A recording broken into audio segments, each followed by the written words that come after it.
Hello. હા જીજુ કેવું છે? ઓહો મહેશ, બહુ વખતે.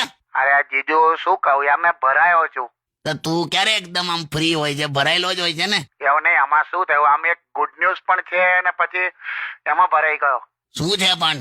એટલે એમાં એવું છે, છેલ્લા 15 દિવસથી છે ને જીજુ, હું એક છોકરીને આમાં કેવું, હું કોન્ટેક્ટમાં હતો. હા. આપણે ધીરે ધીરે એવી મસ્ત દોસ્તી થઈ ગઈ ને કે પછી મેં કેવું કર્યું કે એનું ઘર છે ને ગોકુલનગરમાં છે, તો ગોકુલનગર થી એને પિકઅપ કરું ઘરેથી અને પછી એને ઓફિસમાં ડ્રોપ કરવા જાઉં. પછી એ ઓફિસેથી છૂટે એટલે ત્યાંથી પાછો એને ગોકુલનગર ઘેર ડ્રોપ કરવા જાઉં. હા. આવું ચાલ્યા કરતું હતું. એમાં અમારે ભાઈબંધી થઈ ગઈ, મેં પ્રપોઝ આઈ લવ યુ એ પતાવી દીધું બધું. હા હા, ક્યાં બાત હે. હા, અને પછી હવે પ્રોબ્લેમ એવો થયો જીજુ કે આ છોકરીએ ગઈકાલ મને એવું કીધું હા. કે આવતીકાલે એને છોકરાવાળા જોવા આવવાના છે અને લગભગ બધું નક્કી જ છે. અરે રે રે. એટલે આ છોકરીના મમ્મી પપ્પાએ બધું કમ્પ્લીટ બધું ફિક્સ કરી જ દીધું છે અને હવે આ છોકરીને પરણાઈ દેશે. અને આ છોકરી હવે છેક લક્ષ્મીનગર જવાની છે. લક્ષ્મીનગરનો છોકરો છે. અચ્છા, લક્ષ્મીનગર થી છે. તે મને આ પૂછતી હતી કે હવે શું કરશું, એમ કે હવે કાલે પરણાઈ દેશે ને પછી લક્ષ્મીનગર એને જવું પડશે એમ. અરે બાપરે, તો શું પછી શું વિચાર્યું છે? એ જ ને, મને હવે આ કેવી રીતે, મને કઈ ખબર નહીં પડતી. પણ હવે આવું તને ટેન્શન નહીં થતું? થાય છે ને જીજુ, પણ હું કરું? તો પણ શું કરીશ, કઈ વિચાર્યું છે? પણ ના જ ફાવે ને યાર જીજુ. કેમ એવું કે છે?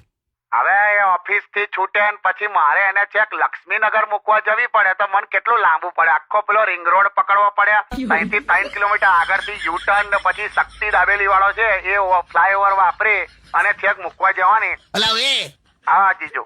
એટલે તને મૂકવા જવાનું ટેન્શન છે?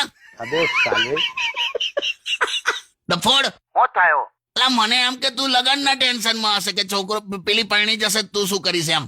ના ના, એ તો મેં ટેન્શન લીધું જ નહીં, કેમ કે આપણી પાસે કઈ છે જ નહીં સ્કોપ. અલા તું મને તારું શું કરું મહેશ?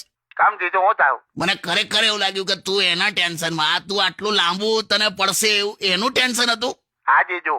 ના તો બરાબર છે, તારા જીવનમાં જે થાય છે બધું બરાબર જ છે. અને હવે મારું ફોકસ છે ને સીધું બોડી અને બ્યુટી. હે શું બોલ્યો? બોડી બનાવી છે ને બ્યુટીફુલ થઈ જવું છે. બોડી અને બ્યુટી પર ધ્યાન આપવાનું છે મારે. બે બોડી અને બ્યુટી. તું સરકારી નોકરી હશે ને મહેશ? હા જીજુ. તો ના કોઈ ફેરનેસ ક્રીમ, ના કોઈ જીમ. તું રીંગણું છે ને તોય શાહી પનીર તારું થઈ જશે. એટલે નોકરી પર ફોકસ કરવું એમ ને? તું એ જ કર ને, હમણાં મૂકી દે ફોન. હા, ઓકે ઓકે. લા માણસ નું હું કરીશું.